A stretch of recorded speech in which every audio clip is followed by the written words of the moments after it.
नमस्कार. श्री स्वामी समर्थ सर्वांना. आजच्या व्हिडिओमध्ये तुम्हा सगळ्यांचं खूप खूप स्वागत आहे. स्वामी तुम्हा सगळ्यांना कायम सुखी ठेवो ही स्वामीचरणी प्रार्थना करते आणि आजच्या व्हिडिओला सुरुवात करते. तर आजचा व्हिडिओ असा आहे की त्या असल्यामुळे आपल्या घरातील कोणतेही कठीण इच्छा असतील किंवा घरामध्ये लहान मुलांना इडापिडा होत असेल किंवा सतत नजरबाधा वगैरे होत असेल किंवा एखादी व्यक्ती घरामध्ये सतत आजारी पडत असेल, खूप दवाखाने केले पण त्या व्यक्तीचं आजार पण बरं होत नसेल, तर त्यावेळेस मग काय होतं की आपल्या घरामध्ये लागलेल्या पितृदोषामुळे पण ह्या गोष्टी घडत असतात, जेणेकरून आपल्याला त्या गोष्टी समजत नाहीत. आणि मग आपल्या घरामध्ये एखादी व्यक्ती खूप कष्ट करते पण त्या व्यक्तीचा खूप पैसा येतो घरामध्ये, पण तो पैसा टिकून राहत नाही. ज्यावेळेस आपल्याला आपण काही देवांची सेवा वगैरे करत असतो, पण आपल्या घरामध्ये जर आपल्या घरातील पितरच आपला तृप्त नसेल, तर आपल्याला पितरांचा आशीर्वाद जर आपल्याला चांगला नसेल, तर मग आपल्या घरामध्ये सतत काही ना काही गोष्टी ह्या नकारात्मक घडत असतात. तर ह्या सगळ्या गोष्टी घडू नये, ह्या गोष्टी सगळ्या आपल्या घरातून निघून जाव्या, वाईट गोष्टी, इडापिडा, नजरबाधा, तर त्यावेळेस मग आपल्याला अमावस्येच्या दिवशी आपल्या पितरांची सेवा करणे तेवढंच महत्त्वाचे असते. त्याचप्रमाणे आपल्याला संध्याकाळी काही कापुरासोबत वस्तू जाळायची आहे, त्याबद्दलची माहिती आपण आजच्या व्हिडिओमध्ये घेणार आहोत. तर व्हिडिओ शेवटपर्यंत नक्की बघा. आता अमावस्या असली की आपल्याला सगळ्यात अगोदर आपले पितर आठवतो की आपण आपल्या घरातील कोणतेही पितर असतील तरी त्यांचा आपल्याकडे फोटो जरी नसेल तरी पण आपण सेवा उपाय करू शकतो, कारण की त्यासाठी आपल्याकडे फोटोच असला पाहिजे असे काही नाही. आपल्याला आपल्या पूर्वजांचे नाव जरी माहिती नसेल तरी आपण ओम पितृदेवताय नमः असं स्मरण पण आपण करू शकतो.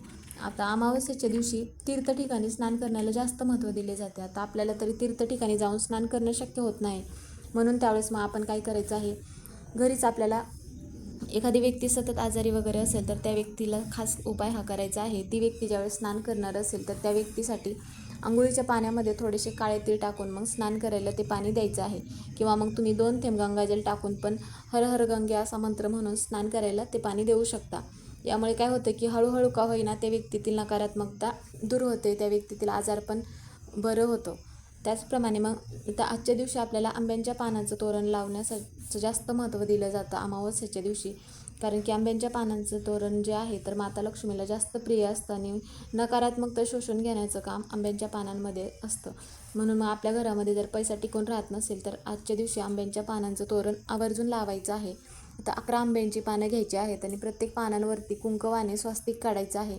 त्याच्या मधोमध एक पांढरं फूल लावायचं आहे. अशा पद्धतीने तोरण बनवायचं आहे आणि ते आपल्या घराचा जो मेन दरवाजा आहे तर तिथे आपल्याला हे आंब्यांच्या पानांचं तोरण लावायचं आहे.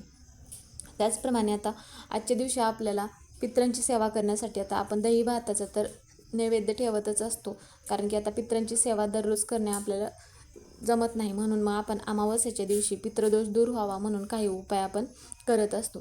त्याचपैकी आता बऱ्याच वेळा काय होतं की बऱ्याच घरांमध्ये मुलामुलींची विवाह जुळून येण्यास अडथळे निर्माण होतात. त्यावेळेस पण पितृदोष असल्यामुळे पण आपल्या घरामध्ये ह्या गोष्टी घडत असतात, जेणेकरून आपल्याला ह्या गोष्टी समजत नाही. यामुळे काय होतं की मग आपल्याला हा जो उपाय आहे तर संध्याकाळी ज्या काही कापुरासोबत वस्तू जाळायच्या आहेत तर त्या आपल्याला संध्याकाळच्या वेळेसच जाळायच्या आहेत, म्हणजेच की ज्यावेळेस आपण दिवाबत्ती करतो त्यावेळेस. त्या अगोदर आपल्याला काय करायचं आहे, आपल्याकडे पूर्वजांचा फोटो असेल तर तिथे एक दिवा प्रज्वलित करायचा आहे. जर फोटो नसेल तुमच्याकडे तर तुम्ही मग देवघरापुढे पण हा दिवा प्रज्वलित करू शकता. आता आपण देवघरामध्ये दररोजच एक दिवा प्रज्वलित करतो, पण त्याच्या व्यतिरिक्त आपल्याला एक दिवा प्रज्वलित करायचा आहे. तर तो दिवा म्हणजे की त्या दिव्याचं तोंड आपल्याला दक्षिण दिशेकडे करायचं आहे. एक पंती घ्यायची आहे आणि त्यामध्ये तिळाचं किंवा मोहरीचं तेल टाकायचं आहे आणि मग आपल्याला हा दिवा दक्षिण दिशेकडे तोंड करून प्रज्वलित करायचा आहे. आणि दिव्यामध्ये थोडेसे काळे तीळ टाकायचे आहेत, कारण की काळे तीळ हे पितरांना सगळ्यात जास्त प्रिय असतात आणि आपला पितर तृप्त व्हावा म्हणून मग आपण त्यामध्ये काळे तीळ टाकायचे आहेत. आणि मग नंतर काय करायचं आहे, आपल्याला एक कापूर जाळण्याचं जे भांडं असतं तर ते भांडं घ्यायचं आहे, किंवा तुमच्याकडे जर भांडं नसेल तर तुम्ही एखादी प्लेट वगैरे घेऊ शकता.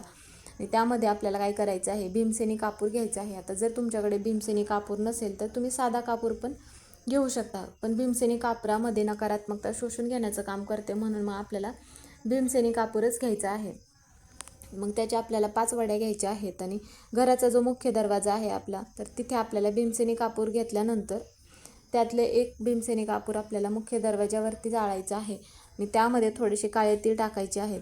आणि नंतर मग आपल्याला काय करायचं आहे की ते जे भांडं आहे तर घराच्या मुख्य दरवाजावरती जाळून झाल्यानंतर घरामध्ये घेऊन यायचं आहे. एखादी व्यक्ती जर घरामध्ये सतत आजारी असेल तर मग घराचा जो मेन घर आहे, म्हणजेच की हॉल म्हणतात ज्याला, तिथे आपल्याला ह्या वस्तू जाळायच्या आहेत. म्हणजे थोडेसे काळे तीळ टाकायचं आहे आणि भीमसेनी कापराची एक वडी टाकायची आहे आणि मग ह्या वस्तू आपल्याला जाळायच्या आहेत. यामुळे काय होते की त्या घरातील हळूहळू का होईना नकारात्मकता निघून जाते आणि घरामध्ये जी व्यक्ती आजारी असते, घरामध्ये जर का इडापिडा असेल किंवा नजरबाधा असेल, पित्रदोष असेल, तर मग घरातील हळूहळू नकारात्मकता निघून जाते आणि घरातील वातावरण प्रसन्न राहते. आणि असे करून मग आपल्याला घरामध्ये जिथे बेडरूम वगैरे असेल तर तिथे पण आपल्याला ह्या वस्तू जाळायच्या आहेत. म्हणजेच की काय होतं की घरातील सगळे वातावरण प्रसन्न राहते. त्याचप्रमाणे आपल्याला ह्या वस्तू जाळून झाल्यानंतर आता कापुराचे बरेच उपाय आहेत जेणेकरून आपल्या घरातील म्हणा किंवा घराबाहेरील म्हणा नकारात्मकता निघून जाते. आता जर तुम्ही दररोजच तुम्ही खिशामध्ये जर कापूर ठेवलात तर तुम्हाला काय होईल की नक्कीच त्याचा फायदा होईल.